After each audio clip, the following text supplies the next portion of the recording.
여러분, 한번 따라해 보시기를 원합니다. 성경을 알아야 천국이 보인다. 네. 성경을 아는 만큼, 세상에는 이런 말씀이 있죠. 아는 만큼 보인다. 또 알아야 뭐 합니까? 네, 면장하죠. 여러분 다 면장되고 싶으시다고요? 네, 알아야 면장을 하든 통장을 한다. 그래서 아는 것만큼 세상에서도 나의 능력을 인정해주고 그 능력을 발휘할 수 있도록 나에게 그런 상황과 환경을 열어줍니다. 그래서 성경도 마찬가지로 성경을 알아야 천국이 보이게 됩니다. 성경을 모르면 속을 수밖에 없고 사기꾼에게 당할 수밖에 없습니다. 자, 또 하나는 나의 품격은 내 입으로 나오는 언어로 된다. 여러분이 스스로 대우를 받고 싶고 나의 품격을 높이시면 여러분이 단어를 쓰실 때 고급진 단어를 쓰시기 바랍니다. 예, 빠다 이런 거 말고 버터. 그래서 고급진 단어를 쓰셔서 나의 품격을 높이는 것이 더 나아가서는, 왜냐하면 우리 하나님의 영광을 받으셔야 되는데 하나님이 스스로 영광을 받으시기도 하지만 나를 통해서 영광을 받으시기 때문에 내 언어가, 내 행동이, 내 삶이 아름다우면 그걸 통해서 하나님의 영광을 받으시는 거고, 내가 거시기한 삶을 살면 하나님은 영광 받으실 수 없다. 그래서 여러분의 언행이 하나님 앞에 영광이 되기를 축원합니다. 이제 12사도에 대해서 먼저 조금 설명을 드리고 진도를 나가도록 하겠습니다.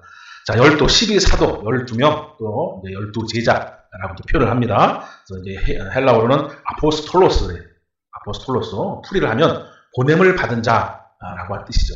그래서 현장을 목격하고 그것을 하나님께서 쓰시고자 이제 보내는 거죠. 그래서 그들을 사도다 그래요. 그래서 이제 흔히 직계 사도라고도 표현합니다. 왜 이런 말이 등장하냐면 요새 신사도 운동이라 그래가지고 나도 사도다라고 하면서 이상한 운동을 벌이는 사람이 있어서 자꾸 직계 사도란 말을 쓰는데, 이들은 예수님이 살아계시는 그 3년 동안 함께 있으면서 모든 것을 목도한 자들이죠. 그래서 그거를 생생한 살아있는 증인으로서 이들은 하나님 앞에 세움을 받는 겁니다. 그래서 그 이후에는 사도라는 표현보다는 제자라고 하는 표현이 더 맞는 것 같습니다. 그래서 사도는 12사도만 있고 우리는 예수님의 제자다. 자, 성경에는 우리 하나님은 어떠한 이제 키워드를 만드시거나 어떤 이어가실 때 항상 연결고리가 있고 짝이 있습니다. 먼저 성경 구절을 한번 찾아보고 설명드리도록 하겠습니다. 이사야서 34장 16절, 이 말씀을 잘 기억하시기 바랍니다. 자, 이 말씀을 잘 기억하셔야 여러분이 성경을 보실 때 조금 더 깊이 있게 들어갈 수 있습니다. 우리 신앙이 만들어지는 거, 우리 믿음이 세워지는 거, 주님을 사랑하는 거, 주님과의 깊은 관계를 맺는 것은 말씀밖에 없습니다. 말씀이 있고 그 다음에 이 말씀이 더 바로 서기 위해서 기도가 있고 찬양이 있고 예배가 있습니다. 그렇기 때문에 말씀으로 저와 여러분이 좀 깊이 좀 이해하고 깨닫고 가는 그런 모습이 좀 있어야 될 줄로 믿습니다.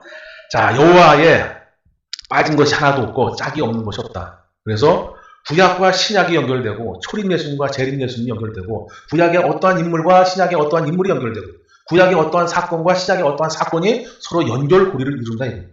그러면서 그 연결고리를 찾을 때마다 누가 이렇게 계속 부각이 됩니다. 연결을 찾을 때마다 자꾸 누가 내 앞에 아른거리게 되고 보이게 되고 흐릿하던 것이 선명하게 보입니다. 그것이 누구냐? 예수.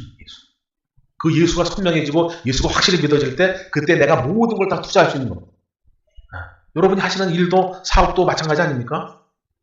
처음부터 그냥 막 무작정 시행하는 것이 아니라 계획을 세우고 시장 조사를 하고 다 알아본 다음에 그때 투자를 하는 것처럼. 그래서 자, 성경에 보면 비유라고 하는 것이 한 80번 정도 사용을 합니다. 비유라는 단어를. 그것은 무슨 뜻이냐면 비슷한 걸 빗대서 설명한다라는 거예요. 그러니까 어떠한 것을 설명하기 위해서 비슷한 것을 예를 들어 설명하는 걸 비유다 그래요. 그래서 이 비유를 성경에는 약 한 80회 정도 사용하고 계시고, 그 다음에 예표라는 말이 있습니다. 예표는 무슨 뜻이냐면 무엇을 미리 보여주는 징조, 조짐. 그러니까 어떠한 것을 보여주기 위해서 미리 이렇게 보여주시는 그걸 예표라 그래요. 그것은 한 4번, 4회 정도 사용을 하고, 그 다음에 이제 징조라고 하는 말이 있습니다. 징조. 이것은 37번 정도 사용하는데, 그 무슨 뜻이냐? 무슨 일이 생길 기미가 보이는 걸 징조다 그래요. 어떠한 일이 생길 기미가 보이는 걸 징조다. 그 다음에 모형이라는 말이 있는데 모형도 한 3번 정도 쓰십니다. 그래서 이 모형은 실물을 보여주기 위해서 모방하여 만든 것이죠. 그러니까 이 모형을 통해, 왜냐하면 실물이 너무 크기 때문에 축소해서 이것을 만들죠. 그래서 이걸 통해서 실물은 이렇게 했구나, 이렇게 우리가 상상을 할 수 있고 거기에 맞춰서 나아갈 수 있는 겁니다. 자, 그래서 성경 구절 하나만 더 찾아보겠습니다. 히브리서 8장 5절, 신약 성경 히브리서 8장 5절. 하늘에 있는 것을 쫓아서, 그러니까 모세가 십계명을 만들고 모세가 무슨 일을 하고 모세가 무슨 일을 하죠. 그 해나갈 때 그냥 한 것이 아니라, 또는 머릿속에 떠오르는 대로 하는 것이 아니라 하나님께서 어떠한 것을 보시고 그것을 모세에게 명하시는 겁니다. 이해 가십니까?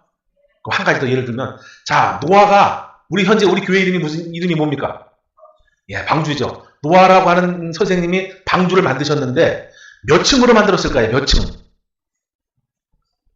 여러분 어떻게 했어요? 3층인지 어떻게 하셨어요?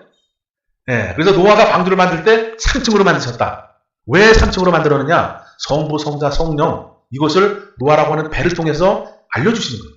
모형적으로, 예표적으로. 자, 그러면 이스라엘 사람들이 집을 질 때 그들은 어떻게 집을 짓는지 아십니까? 1층에는 동물이 살고 2층에는 사람이 살고 3층에는 기도하는 곳이에요. 지금은 모르겠지만 예전에 대부분 이렇게 1층, 2층, 옥상까지 해서 3층으로 짓게 됩니다. 그리고 계시록에 보면은 내성이 있고 외성이 있고 성밖이 있고 이렇게 세 가지로 또 구분을 합니다. 그리고 우리에게 100배, 60배, 30배 이런 말도 해주시고, 그러니까 이런 모든 것이 우연히 펼쳐지는 게 아니라 다 연결고리가 돼 있다. 그래서 이걸 통해서 우리가 무언가를 계속 더 확실한 가운데 알아가게 되는 겁니다. 자, 그래서 하늘에 있는 모형, 이건 뭐냐? 천국을 우리가 가기 위해, 천국을 우리가 한 번도 안 가보고 천국이 있음도 알지 못하기 때문에 천국을 이 지구상에 우리 주님이 여기저기에 펼쳐놓으셨다. 우리 예수님의 뜻과 마음과 생각을 이 삶 가운데 여기저기 표현해 놓으셨다. 그걸 우리가 다 찾아서 내 것으로 소화하시기 바랍니다.